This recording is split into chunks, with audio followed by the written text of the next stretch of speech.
Hello everyone! I'm Roan Celis Capistrano of 1 Million Club.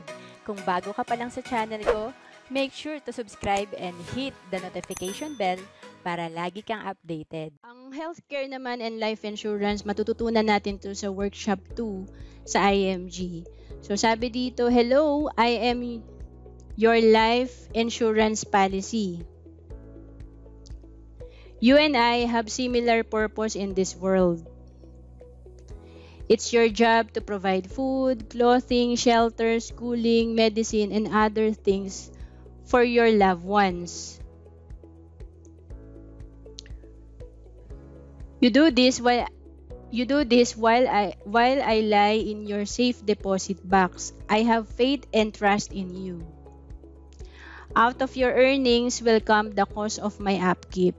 At times, I may appear insignificant to you, and who knows when, you and I will change places. When you are laid to rest, I will come alive and do your job. I may provide food, clothing, shelter, schooling, medicine, and other things your family will continue to need, just as you are doing right now. When your work and labor are done, mine will begin. Through me, your hands can carry on. Whenever you feel the price you're paying for my upkeep is burdensome, remember that I can do more for you and your family than you will ever do for me. If you do your part, I will do mine. Sincerely yours, your life insurance policy.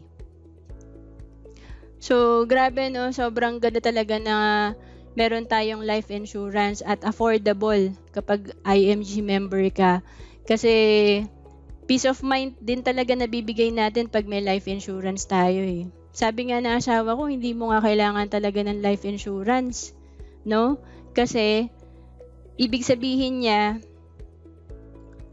hindi mo naman talaga kailangan niya kung iisipin mo sarili mo lang. Okay? Pero pagka inisip mo kasi yung pamilya mo, no?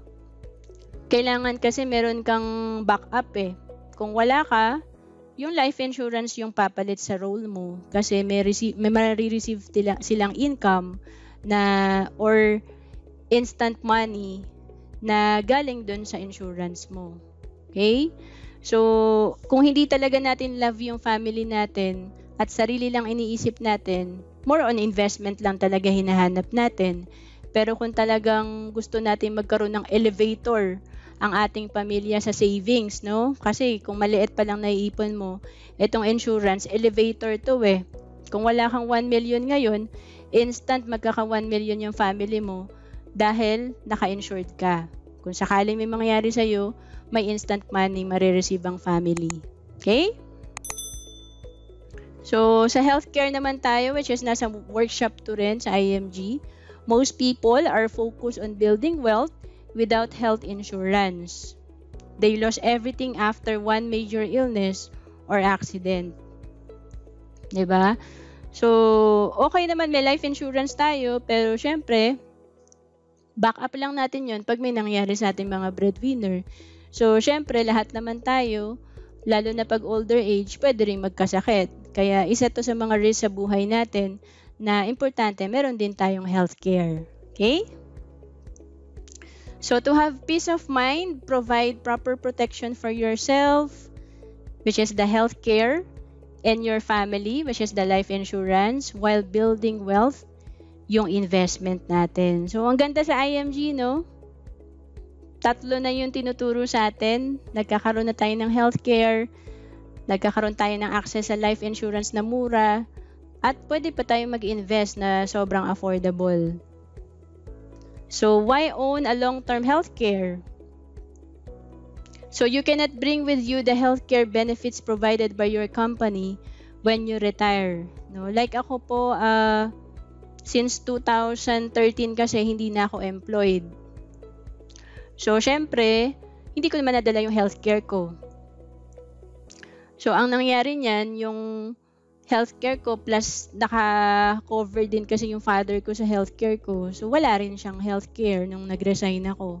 Kaya, buti na lang may long-term healthcare na tinuro dito sa IMG.